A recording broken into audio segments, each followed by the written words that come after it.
All right. Hey, y'all. It's Leah. I am here with my demo swap, my video swap video. And so this is my challenge to my partner is to make Twinchies.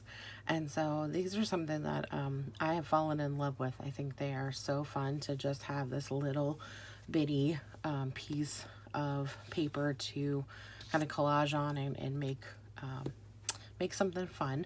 It doesn't take a ton. It doesn't take a lot of materials. It's a great way to use scraps, and they're just a lot of fun. So, and these I find like I trust myself to go out of my comfort zone a little bit more when I'm doing something on such a small scale.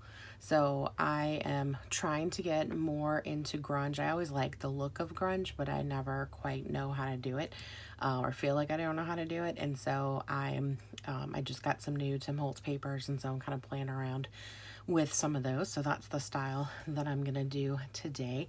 And I've kind of pre-selected some of my things, so I don't have to spend a ton of time going through that and kind of sorting through things. Laying out your stuff ahead of time really does help to kind of get an idea and kind of placing things. And so I know my vision right now. So I'm going to go ahead and get started with putting my base layer. I usually start with a base layer of cardstock, and my actual bases are, these are manila file folder, and then I have cardstock that I usually just cut to the 2x2. That's what a Twinchie is a 2x2 square. So I'm just gonna go ahead and pop that on there, kind of even it up a little bit. Pop this one, I'll kind of do two at a time, just for video's sake. Get that. And that's a good thing, you know, cutters don't always cut perfectly.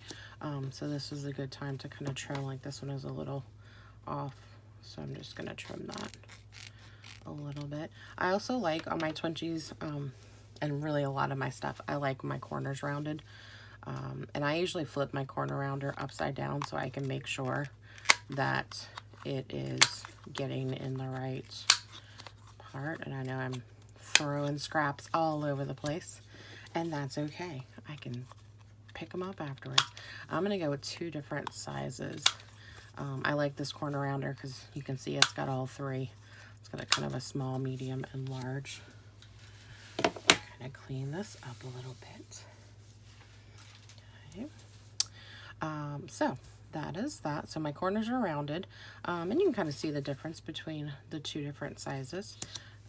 Just depends on what look you're going for. So for this one, I'm going to kind of do, my thought was I would put this down here and then have this piece of lace kind of switching over. There's no rules for Twinchies. There's no rules in junk journaling, people. You can do whatever you want. If you think it looks good, go for it. So for this, you can have dimension. I like mine to have some dimension and some layers. You can have things hanging off the side. You don't have to keep it to that 2x2. It's just kind of, that's what your base is. And then I pulled out, I have some gears that I wanted to kind of play around with. So I want to do something like that. That's kind of my goal. I do want to, while I have this kind of done, I'm going to use some walnut stain and just kind of ink my edges a bit. And then I want to ink this. I don't want that stark white. You can also, if you want to avoid that stark white, when you tear your paper, you can always tear it down, like away from you, and you won't get the white. If you tear it towards you, you will get that white edge. So sometimes, I like the look of it because I want to have that brown on there. I'm gonna go ahead and ink this one while I have all of this out. And it also hides, my edge wasn't completely perfect.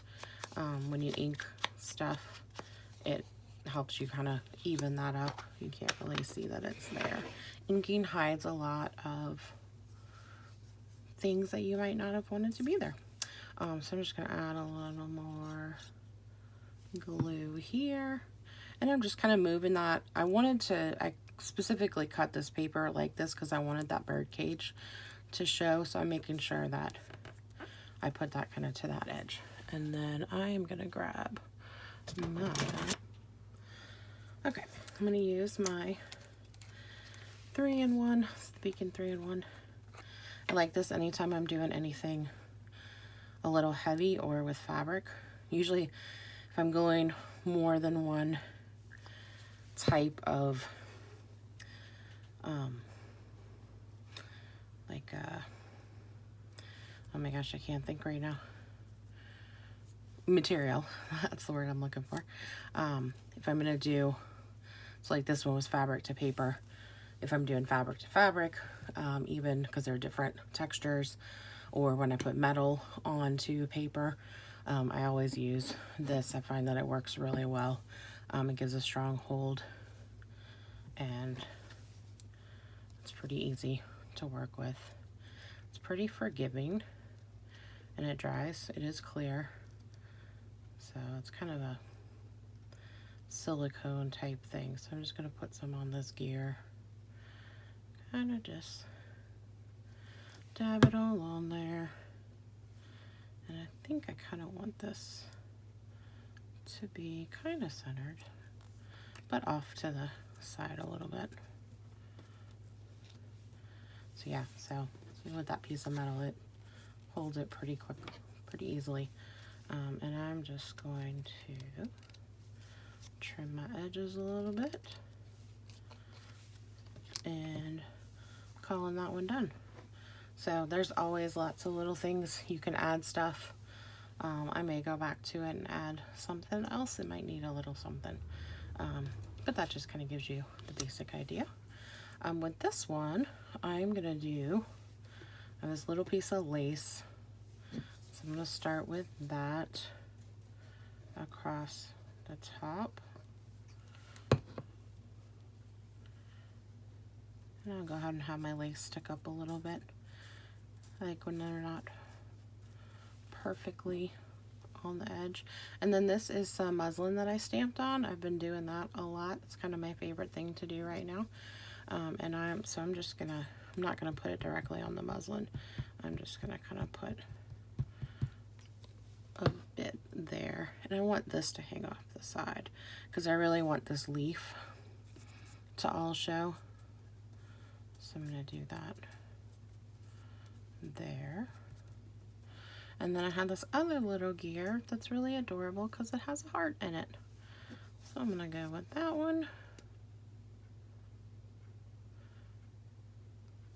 Kind of do that right there. This one I was even, like, Twinchies are cool because you could even put like an eyelet, or I was thinking like if I have some other like little heart charms that have the little loop on them, so you could always put one of those like towards the side so that the loop is hanging down, and like hang a bulb pin or hang use some jump rings and put something on there.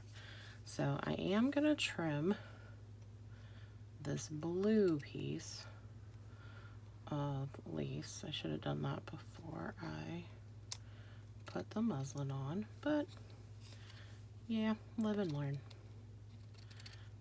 I'm gonna trim that. I think I'm gonna round that corner a little bit. Just a smidge. If you've never worked with muslin, you generally don't cut it, you rip it. So you just snip just a little edge and then just rip, and then you can pull out more fibers, so you can get it as like grungy as you want it. So that is that. So my partner, have fun. I hope you make some cute little Twinchies, and can't wait to see what you come up with. All right, thanks. Bye.